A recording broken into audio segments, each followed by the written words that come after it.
Vamos a ver el par número 5, el nervio trigémino. Es un nervio mixto, es sensitivo y motor. Es el nervio de la odontología, porque es el que inerva a los maxilares. Tiene tres ramas terminales: el nervio oftálmico, que es sensitivo, el nervio maxilar superior, que es sensitivo, y el nervio maxilar inferior, que es sensitivo y motor. Acá se agrega el componente motor. El origen real son 4 núcleos, como bien explica Snell. Núcleo mesencefálico, núcleo principal sensitivo en la protuberancia, núcleo motor en la protuberancia y núcleo espinal en la parte baja del bulbo. Repito, núcleo mesencefálico, núcleo principal sensitivo en la protuberancia, núcleo motor en la protuberancia y núcleo espinal en el bulbo. Bien, espinal porque está cerca de la médula, pero igual está dentro de lo que es el bulbo. ¿Se acuerdan cuando vimos las columnas grises que había en la cara posterior del tronco encefálico? Habíamos visto que la del trigémino ocupaba todo, desde el mesencéfalo hasta la parte baja del bulbo. Bueno, ahora lo vamos a dividir en núcleos. Entonces tenemos el núcleo sensitivo mesencefálico, el núcleo motor protuberancial, el núcleo sensitivo protuberancial y el núcleo sensitivo bulbar. Bien, ¿y el origen aparente por dónde lo vemos salir? Lo vemos salir por la cara anteroexterna de la protuberancia, cerca del límite con los pedúnculos cerebelosos medios. Está origen aparente, cara anteroexterna de la protuberancia, ahí vemos salir uno de cada lado. Bien, la región superior del núcleo del trigémino recibe estímulos propioceptivos de músculos de la cara, músculos masticadores, ATM y ligamento periodontal. La región media recibe información táctil epicrítica y la región inferior recibe información termoalgésica. Bueno, ¿cuál es el trayecto? Desde la cara anteroexterna de la protuberancia, discurre por fosa craneal posterior, pasa a fosa craneal media y llega a la cara posterior del ganglio de Gasser, que está ubicado en la fosita de Gasser, en la cara anterosuperior del peñasco, cerca del vértice. ¿Está? Entonces va a llegar, las tres ramas sensitivas llegan juntas, formando el plexo triangular, a la cara cóncava, del ganglio, la cara posterior que es cóncava, y la rama motora llega aparte. Bien, por encima del ganglio de Gasser hay un desdoblamiento de la dura madre que se llama cavum de Meckel. Y de la cara anterior o convexa, esta es la cara convexa, la cóncava es la posterior. Y desde la cara anterior o convexa salen las tres ramas terminales que son nervio oftálmico, nervio maxilar superior y nervio maxilar inferior. Bien, vamos a ver las ramas. Vamos a empezar con la rama oftálmica, que es la más interna. Bueno, la rama oftálmica emerge, como habíamos dicho, de la cara anterior o convexa del ganglio de Gasser, da unas colaterales que no son importantes, pero las vamos a mencionar. Ramos anastomóticos para el motor ocular externo, el par número 6, ramo anastomótico para el patético, par número 4, para el motor ocular común, el par número 3, y un nervio recurrente para el cerebelo. La región que va a inervar el oftálmico en la cabeza es esta. Bien, luego discurre por el canal del seno cavernoso, como ven acá. ¿Por qué pared iba? ¿Por la interna o por la externa? Iba por la pared externa. Y da tres ramas terminales que van a atravesar la hendidura esfenoidal. Dos van a ir por fuera del anillo de zinc y una va a ir por dentro del anillo de zinc. Esas ramas terminales son lagrimal, nervio frontal y nervio nasal. Frontal y lagrimal, juntos, ¿se acuerdan? Con el patético, iban por fuera del anillo de zinc, pasta frola, patético, frontal y lagrimal. Y el nasal iba por dentro del anillo de zinc. Bueno, el lagrimal llega a la glándula lagrimal para inervarla. El frontal va por el techo de la órbita, va todo por la cara superior de la órbita, por el techo, y se divide, al llegar a la región anterior de la órbita, en dos ramas. El frontal externo, que también se lo llama nervio supraorbitario, es el que atraviesa la escotadura supraorbitaria, ¿se acuerdan? Y termina inervando tegumentos de la frente y párpado superior. Y otra rama frontal interna, que va a terminar inervando a la raíz de la nariz. Bien. El nervio nasal va por la cara interna de la órbita y se divide en dos ramos. El nasal externo, que es anastomosa con un ramito del frontal interno, y el nasal interno, que va a ir, ¿se acuerdan?, por los agujeros orbitarios internos que había en la pared externa, la pared interna, perdón, de la órbita. Va a ir por el agujero orbitario interno, va a llegar a la cara superior del etmoides, se va a meter por alguno de estos agujeritos de la lámina cribosa y va a llegar a fosas nasales, para inervar fosas nasales. Bien, bueno, hasta acá tenemos la explicación del oftálmico. Ahora vamos a ver dos más complejos, que son el nervio maxilar superior y el nervio maxilar inferior.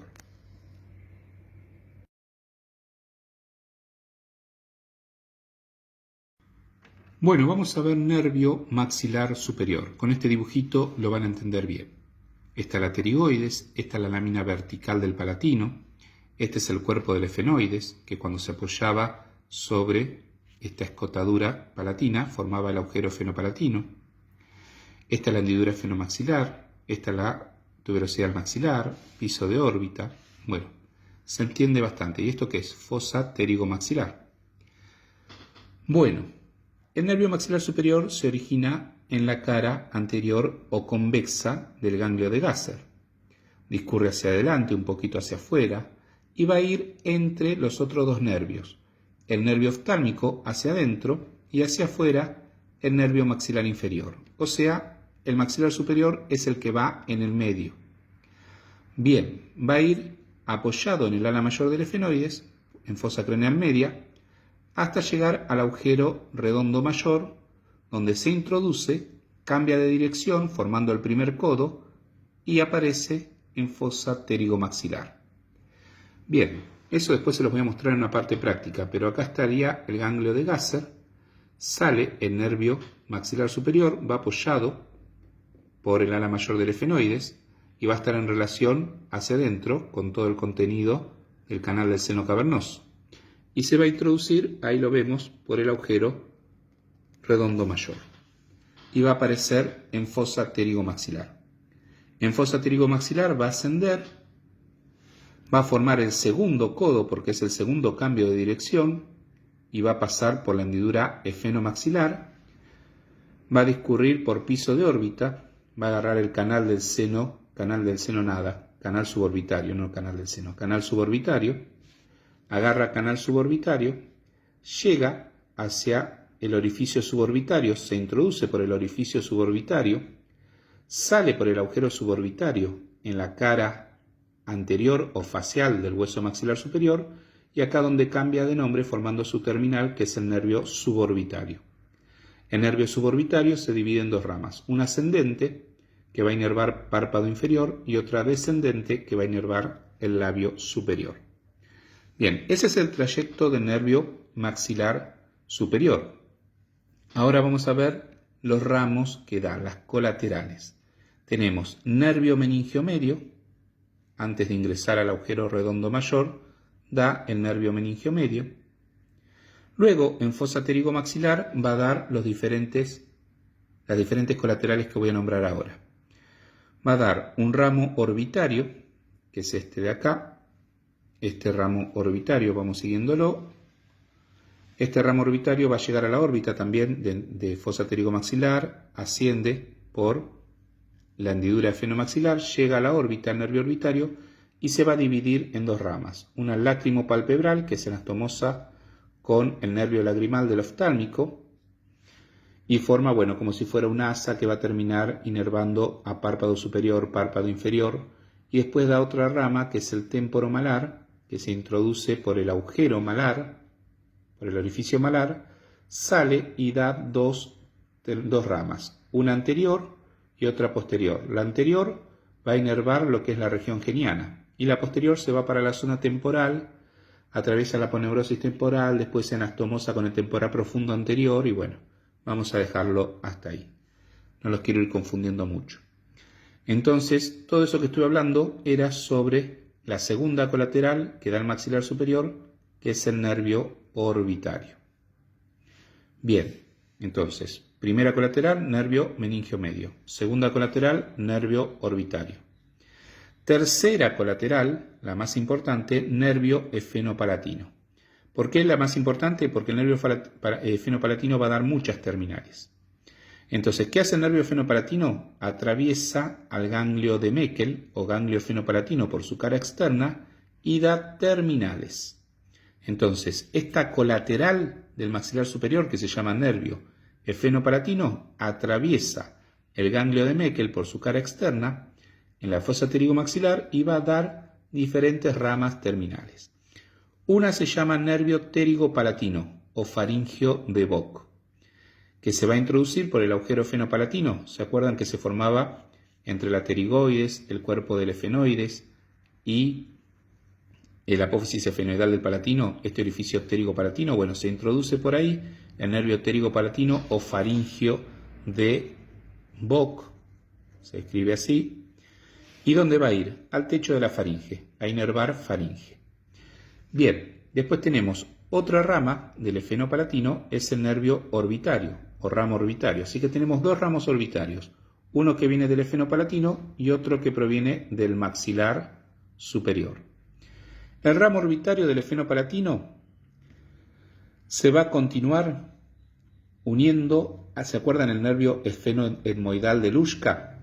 Bueno, se va a unir al nervio esfenoetmoidal de Luschka, va a terminar inervando lo que es la mucosa del seno efenoidal, celdillas etmoidales posteriores, bueno, para esa zona. ¿Qué más? Entonces ya les dije el ramo orbitario.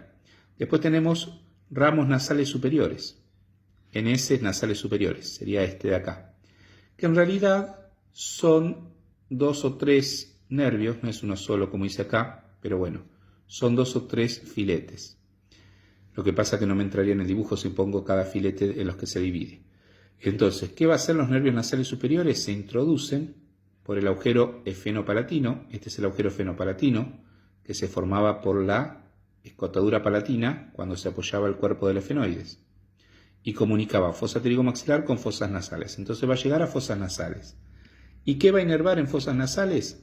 La mucosa del cornete superior y del cornete medio y la parte posterior del tabique nasal. Bien, seguimos en el otro video.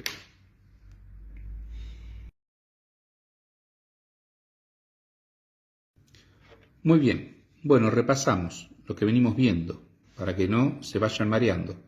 El nervio maxilar superior, dijimos que daba colaterales. La primera que vimos fue el nervio meningio medio, que la daba antes de introducirse el agujero redondo mayor.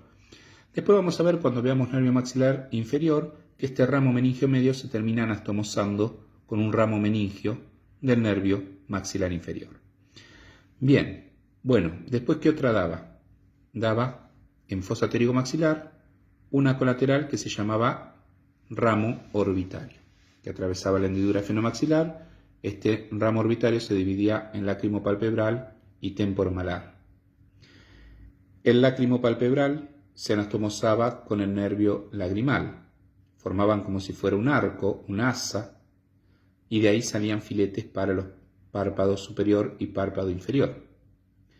El temporomalar se introducía en el conducto malar, se dividía en dos ramas, una anterior, que iba a inervar región geniana, y otra posterior que se iba para la zona temporal. Atravesaban la aponeurosis temporal, iba a inervar esa zona, y luego que inervaba esa zona se anastomosaba con el temporal profundo anterior. Pero bueno, es como mucho detalle. Esa era la rama orbitaria ¿de cuál? Del nervio maxilar superior. Y después teníamos la tercera rama, que era el nervio esfenopalatino. ¿Qué tenía de característica el esfenopalatino que dijimos que era la más importante? Bueno, que daba muchas terminales. Y habíamos nombrado la primera, el nervio pterigopalatino, que se iba a ir por el conducto pterigopalatino a faringe, va a inervar lo que es trompa de Eustaquio, lo que es techo de la faringe.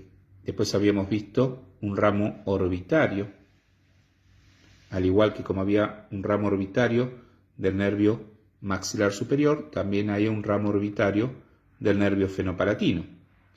Este ramo orbitario se iba a introducir por el conducto etmoidal posterior, se iba a anastomosar con el efenoetmoidal de Luschka, ¿Se acuerdan? Y bueno, iba a terminar inervando lo que era la mucosa del seno efenoidal y las celdillas etmoidales posteriores. Bien, ¿qué más? Después habíamos visto los nervios nasales superiores, que se introducían por el agujero efenopalatino. De ahí aparecían en fosas nasales, y en fosas nasales iban a inervar a la mucosa del cornete superior, del cornete medio y la cara posterior del tabique.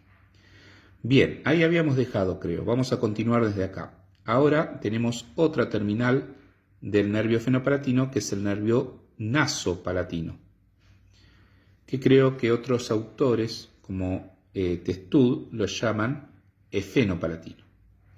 Nervio nasopalatino se introduce por el agujero esfenopalatino, va a ir por piso de fosas nasales y va a salir por el conducto palatino anterior a la bóveda, para inervar todo lo que es el sector anterior de la bóveda palatina. Es uno de los que entra en la inervación de los maxilares, el nervio nasopalatino. Así que ese lo tienen que saber bien. Trayecto fosa pterigomaxilar, agujero efenopalatino, piso de fosas nasales y emerge por el conducto palatino anterior, por el orificio palatino anterior, y llega a la bóveda palatina para inervar la región anterior. Bien, otras ramas terminales del nervio efenopalatino, estamos con el efenopalatino todavía. Nervio palatino anterior, discurre por un canal que hay en la cara externa de la lámina vertical del palatino y va a llegar, acá no hice el dibujito porque bueno, lo tengo que articular, yo lo separé para que puedan ver los nervios. Para hacer el orificio palatino posterior tengo que articularlo, así no puedo. Pero bueno, este va a salir por el conducto palatino posterior, va a llegar a la bóveda palatina y va a inervar todo el sector posterior de la bóveda palatina. Después tenemos el palatino medio, que también lo da el efenopalatino, que va a inervar la mitad posterior de la bóveda y encía de los terceros molares. Y el nervio palatino posterior, que también tiene un canalcito, por el cual discurre un canal accesorio en la cara externa de la lámina vertical del palatino, que va a terminar inervando al velo del paladar, específicamente a los músculos peristafilino interno, glosoestafilino, palatoestafilino y faringoestafilino. Bien. Bueno, hasta ahí todas las terminales del efenopalatino. Ahora vamos a continuar viendo las colaterales, vamos a terminar viendo las colaterales del maxilar superior. Habíamos dejado en efenopalatino, hicimos como un paréntesis para nombrar todas las terminales del efenopalatino y ahora volvemos a las colaterales del maxilar superior. La tercera colateral era el efenopalatino. Vamos a la cuarta. Nervios dentarios posteriores. Nervios dentarios posteriores. Los nervios dentarios posteriores salen del nervio maxilar superior, van a ingresar por los orificios dentarios posteriores y van a dar ramas para las raíces de los molares, como ven acá, y de los premolares. Van a inervar molares y premolares del maxilar superior. Los nervios dentarios posteriores. ¿Está? Que son 2 o 3. Bien, esta es la número 4. Número 5, nervio dentario medio. Sale en algún trayecto del canal suborbitario, es inconstante, quiere decir que a veces está y a veces no. Desciende por la cara anteroexterna del seno maxilar, a nivel del espesor del hueso. Bien, ¿y dónde llega? Va a llegar a inervar, estamos con el dentario medio. Va a inervar la raíz mesial del primer molar superior y las raíces de los premolares. Entonces, raíz mesial del primer molar superior y raíces de los premolares. Y se termina anastomosando con el dentario posterior. ¿Está? Y también se va a anastomosar con el dentario anterior. El dentario anterior lo voy a tener que seguir en el próximo video porque si no, no me lo va a cargar. Así que queda poquito, pero vamos a seguir en el próximo.